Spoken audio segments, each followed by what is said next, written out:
Hello, everyone. My name is David Haynes, and today I'll be presenting you with a presentation on imagination.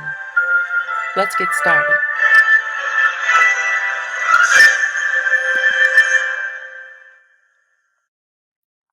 Let's start with the definition. The definition of imagination is the faculty of imagining and the ability to form new images and sensations in the mind that are not perceived through senses such as sight, hearing, or any other senses. Throughout the making of this presentation, I analyzed this quote from the renowned Dr. Martin Luther King. He said, "Almost always, the creative, dedicated minority has made the world better," which brought me to my knowledge question. To what extent does your imagination determine your future? Your imagination can be conjured through many instances in life, from your faith to your perception, all the way to your reasons and emotions. Children seem to naturally have active imaginations. However, as they grow older and become more educated, they tend to use their imaginations less and less. According to Science Daily and Karolinska Institute, our imagination may affect how we experience the world more than we think. What we imagine hearing or seeing in our head can change our actual perception.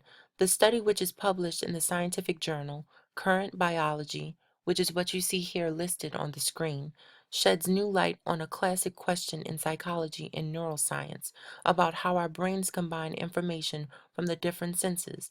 A lead doctoral student at the Department of Neuroscience and the lead author of the study, Christopher Berger, says, "We often think about the things we imagine and the things we perceive as being clearly dissociable. However, what this study shows is that our imagination of a sound or a shape changes how we perceive the world around us in the same way actually hearing that sound or seeing that shape does. Specifically, we found that what we imagine hearing can change what we actually see, and what we imagine seeing can change what we actually hear." When referencing the experiment, Berger alludes to the Institute's experiment where they had participants experience illusions, having two moving objects pass one another when they imagined a sound at the moment the two objects met.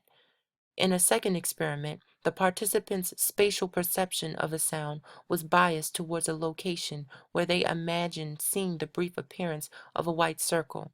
In the third experiment, the participants' perception of what a person was saying was changed by their imagination of a particular sound.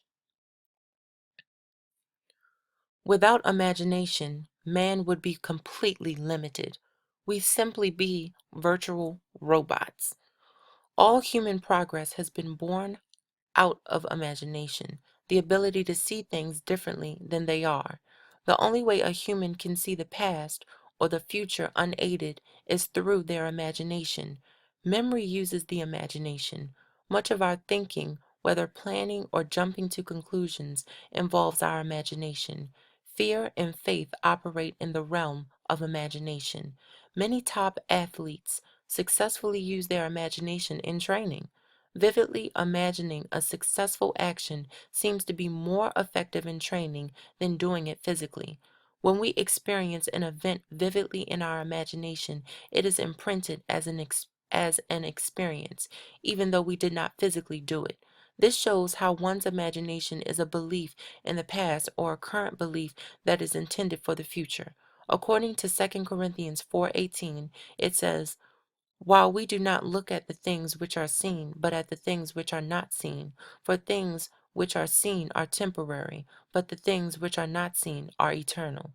This reiterates how even though there are things that we, as a human race, know are there, but cannot see, know that it can be accomplished through the process of our imaginations. Why? Imaginations are inspired by real things from the lives that are being lived today.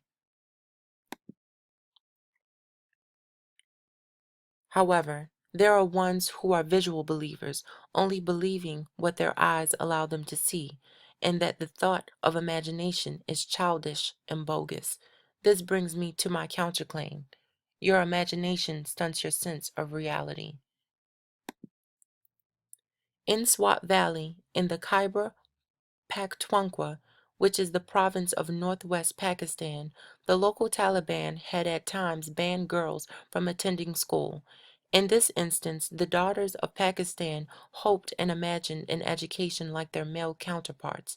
Many would say in the current society that imagination for something better or different would be a stunted way of thinking of reality, that the currency of things were stable and acceptable, and wishing for something better would be childlike. But what if I told you your reality isn't the thing that should or could be? This inspired the contribution to girls' education from the youngest laureate to have ever received the Nobel Peace Prize, Malala. According to the New Yorker, Malala said, "In a situation where a lifelong school break was being imposed upon us by the terrorists, rising up against that became very important and essential," she told a Pakistani television network. When the interviewer asked her about fear and danger, Malala, speaking in a clear, forceful tone, said that her father, who worked for women's education and fully supported his daughter, had inspired her, and that her mother had told her to speak up for her rights.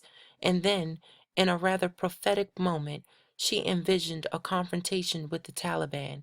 I think of it often and imagine the scene early and clearly. Even if they come to kill me, I will tell them what they are trying to do is wrong, that education is our basic right. This reveals how her quest to fight for equality within the education for girls in Pakistan as well as around the world was not just done out of impulsiveness, but it was imagined. Despite her environment and male dominating society deterring her to oppose them, she first imagined so that she could then have the courage to tarnish the discrepancies within the education for girls in Pakistan. In addition to Malala, there is Richard and Mildred Loving, otherwise known as the Lovings. While living in a world where racial segregation was professed and highly prominent, the Lovings were the first interracial couple to have broken the boundaries of the law to legalize interracial marriage. In the year of 1958, where there was a number of 24 states in which interracial marriages were illegal, it was evident that the Lovings' marriage was illegitimate. After after the couple was ordered to leave the state of Virginia, Mildred wrote to the then Attorney General Robert Kennedy, who suggested she contact the American Civil Liberties Union. This ultimately landed them the opportunity of striking down Virginia's law with the U.S. Supreme Court in the year of 1967. It was evident that their will and tenacity to fulfill their desires of legally being married was fueled by their imagination of ultimately being married to each other in the state of Virginia. On the flip side, have you ever thought that your imagination conjures trajectories that society may conceal or may not make evident? According to Muhammad Ali, the man who has no imagination has no wings. He also said, champions are made from they are made from something they have deep inside them, a desire, a dream, a vision. They have to have the last minute stamina. They have to be a little faster. They have to have the skill and the will, but the will must be stronger than the skill. This shows how our visions and our dreams and our imagination can be our reality.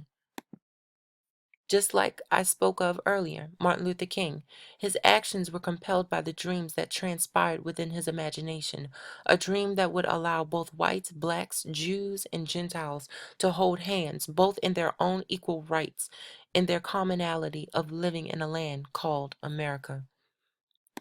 And it goes the same for Nelson Mandela. He said, I dream of an Africa which is in peace with itself. He also said, I dream of the realization of the unity of Africa, whereby its leaders combined in their efforts to solve the problems of this continent. I dream of our vast deserts, of our forests, of our of all our great wildernesses. That's how he became president. And this shows you that when you wish upon a star, it makes no difference who you are. Any wish your heart desires will come to you only if you use your imagination.